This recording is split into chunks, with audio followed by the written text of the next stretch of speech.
Welcome to Angels Talk, Soul Relationships. Here's your host, Sandra Lynch.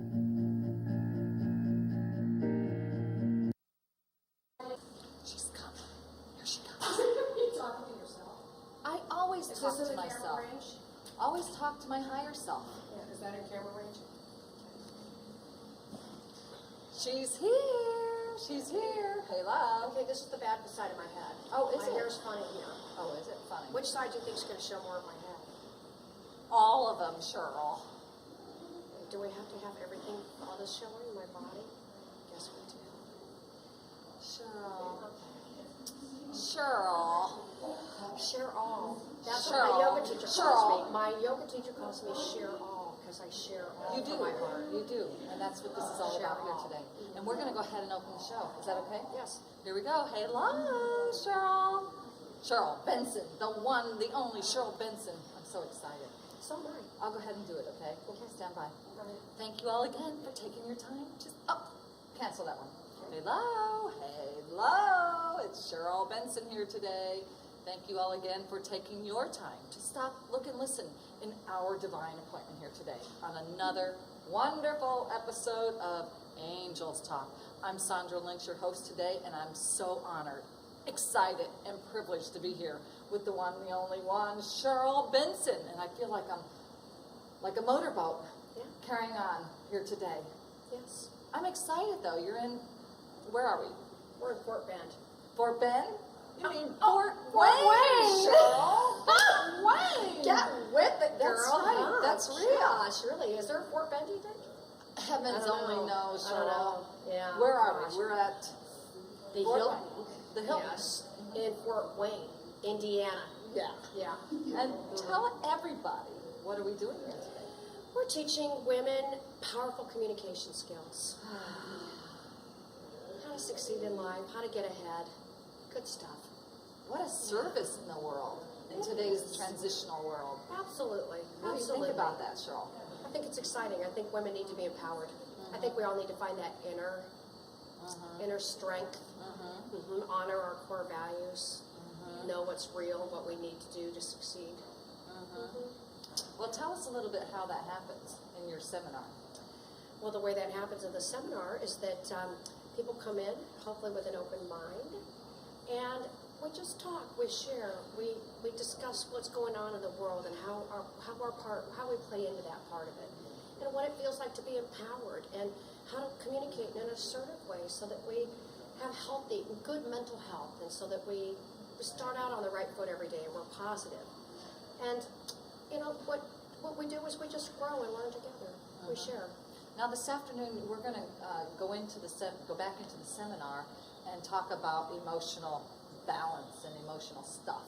You want to share a little bit of that before we go in there? Oh, absolutely. This is exciting stuff.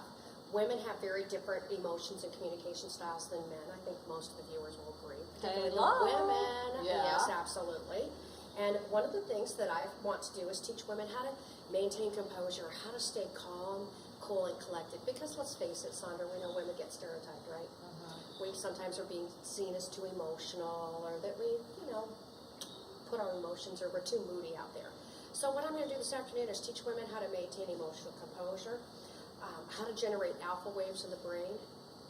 Yoga will do this. Yes. Yes, yoga will do this, but I'm going to teach women how to do this right on the spot, so when people raise their voice and yell, they have the ability to think on their feet. So it's kind of like blending the spirit within themselves with the public service that they have in their everyday, round-the-clock lives. Oh, yes, because when we learn to communicate effectively, when we are in a conflict, not only are we offering a service to the other individual by listening and hearing their message and maintaining respect for that other human being, we also honor and respect ourselves, because we don't walk away from that and say, gosh, I wish I'd done this or hadn't done that. We've all had somebody say something rude and inappropriate. Yes. And haven't you thought of the perfect thing to say back later, Sandra?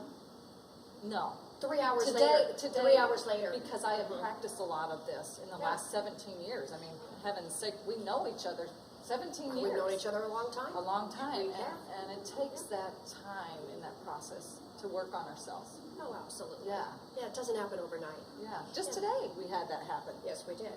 How did I handle it? You were great. I'm going to let you tell how that happened, but we're going to go from here and we're going to go back into the seminar Okay. in your teaching and get that real teaching, and then we'll come back and share the rest. Sounds great to me. So I would like to invite our guest here today. Take time to stop, look and listen here today on this wonderful episode with the one and only Sheryl Benzon. Here we go. Stand by. All right, ladies, here's the game plan. We are going to start up on page 9 of the workbook, my favorite part of the workshop, managing conflict and maintaining emotional control. And I think all of us can relate to this topic because every one of us have at some time or another had somebody raise their voice or get upset and yell at us. And what I'd like to do is give you kind of a sequential step-by-step process that will help you be able to maintain emotional composure when you have people raise their voice or yell at you. And what I'm going to do is give you 5 fill-ins at the top of your workbook, but I'm going to add an extra 2, so leave a little extra space at the bottom there. I'm going to actually give you 7 great tips and suggestions. The first, let me recall, it's easier said than done. The first step is to detach and don't take it personally. Isn't it fair to say that this is easier said than done? You know, I think it's very easy for us to say just detach, don't take it personally, but it is also important to keep in mind because if we take it personally, we get embroiled in the conflict. And one of the things that I'd like to teach you to do is to detach a little bit because the goal when we get into a confrontation is to decrease our subjectivity and to increase our objectivity. What I use to detach is my sense of humor, and I'm going to just suggest you all give this a try. If it works for me, it might work for you. The next time someone raises their voice and yells at you, I just want you to look at the person and think to yourself, my gosh, this person's really losing it. I think that's spit coming out the corner of their mouth. Now, obviously, we don't say that loud. Excuse me, are you foaming? But one of the things I found is that little split second of humor often is all I need to be able to gain a little objectivity. We detach just a little bit. And one of the things that I also have found is not only do we have to detach, I want to just talk about the fact that when we get into conflicts, our body response, the physiology of our body changes. Some of you know that expression, the fight or flight response. Some of us are aware that the body changes in many ways. Our heart rate increases, our blood pressure goes up, our skin temperature rises, our heart is beating rapidly because we get into what's known as the fight or flight response. And when that occurs, our blood is pumped to our heart and then rushed to our major organs so we can fight them or take off in flight. And when that occurs, our brain is not considered a major. Haven't you ever felt brain dead? You literally could not think clearly. And it's because we don't have enough blood and oxygen in our brain to process the information.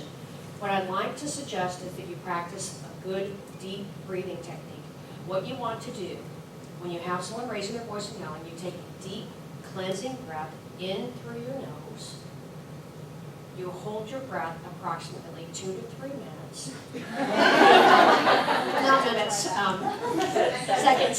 Actually, if your goal is to end the conflict, that should take care of it. You'll be unconscious on the ground, but there will not be any further dialogue. Seconds. Exhale slowly out your mouth. And what I want to suggest is that when you do this deep breathing, let's make a note, 4 to 6 times in a row.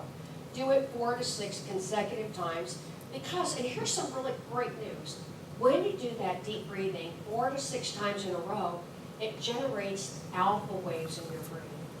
Alpha waves regulate our sympathetic nervous system.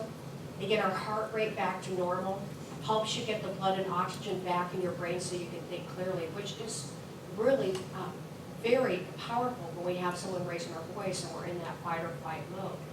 4 to 6 times in a row. Now, while you do that deep breathing, I would like to have you add, listen and don't interrupt. All of us have at some time or another interrupted somebody who's angry, and I think we can all agree. They just get more angry. Have any of you ever had somebody go back to the beginning and start over again? Like it wasn't bad enough to hear it the first time? Now we have to hear it again. It is better to let the person vent. Let them get it off their chest.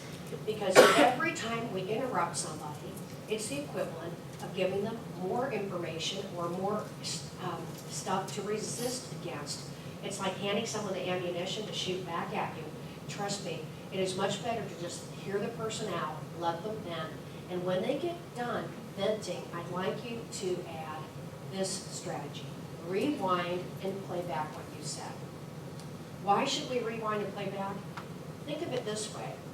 Most people don't feel heard or understood, and if we do not do this in a conflict, the person might think we weren't listening or we weren't paying attention, and we don't want to parrot it, we paraphrase. Some people misuse this strategy and they do it back verbatim, word for word.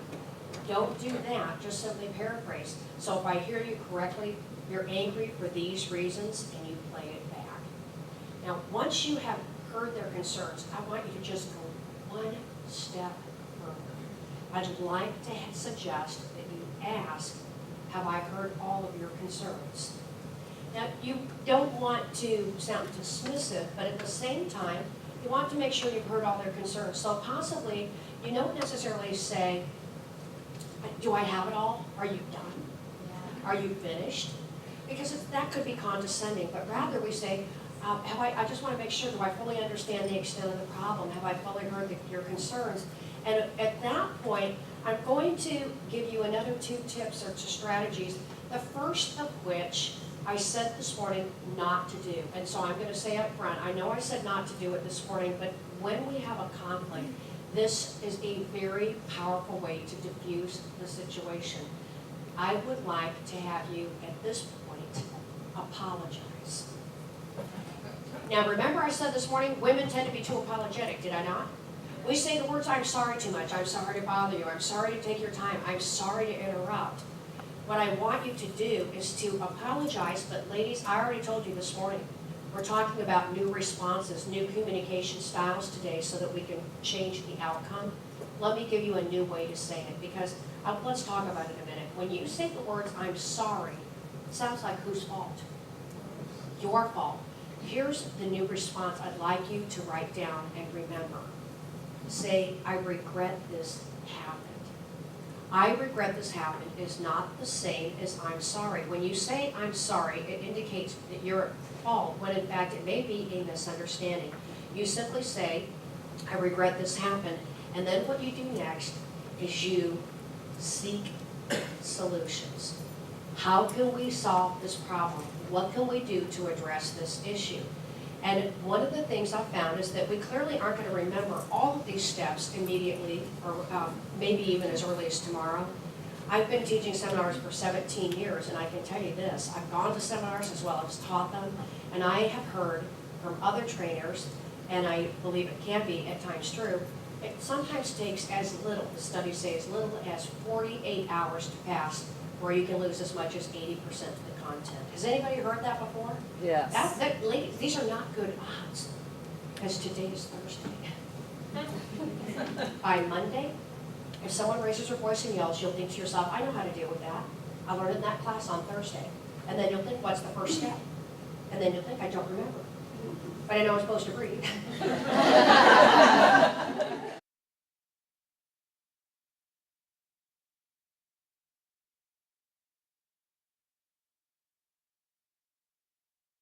Perhaps I did. When you say something and somebody takes it the wrong way, and it sounds like they may think you're trying to hurt their feelings or make them angry, that may not be the case at all, because what you said and what they heard weren't the same. And it's so important when we have conflict to maintain that perspective and to make sure we're on track. And part of being successful at managing conflict, it came up in one of our goals today, is to be tactful. We all know that word, right? Speak with tact, be tactful. in your workbook where it says delivering criticism carefully, I'm going to give you a great acronym to remember the word tact. What do the letters T-A-C-T stand for? How about talk after careful thinking?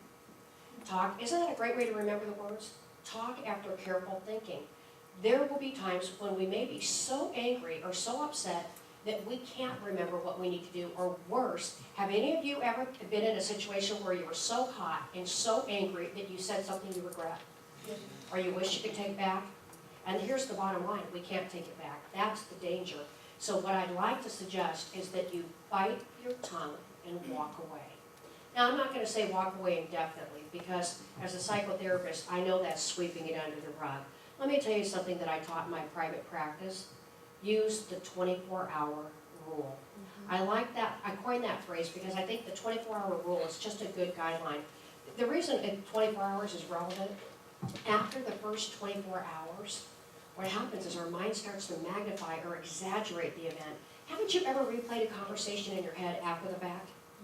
And I can tell you, I don't know about you, but I have found that every time I replay that conversation, their tone of voice gets snippier. And pretty soon we burn with righteous indignation. How dare they say that to me? Now how many of you have not only had the conversation in your head with yourself, how many of you have gone home and talked to somebody else about it, or got on the phone and told a friend? And then what happens is we're reliving it over and over and over again. And what happens is we're just plying ourselves with all that negative energy, all that negative vibe, rather than focusing on the positive. And I think 24 hours isn't going to remove your anger or frustration. It dissipates the heat. It gives you an opportunity to think through what you want to say or how you want to handle it. And you know where else I find that 24-hour rule to be invaluable? With voicemail and email. Haven't any of you ever gotten a voicemail or an email from somebody that had attitude and you just wanted to hit reply and tell them what you thought? Don't do it. Don't do it. Give yourself, some of you are going, I did it. I've done it. Give yourself 24 hours to think about how you want to approach the person or how you want to approach the situation. And one of the things that certainly can happen is that after a period of time, we gain a little bit more perspective and it helps us move forward and be a little bit more successful. But one of the things that I also would like to address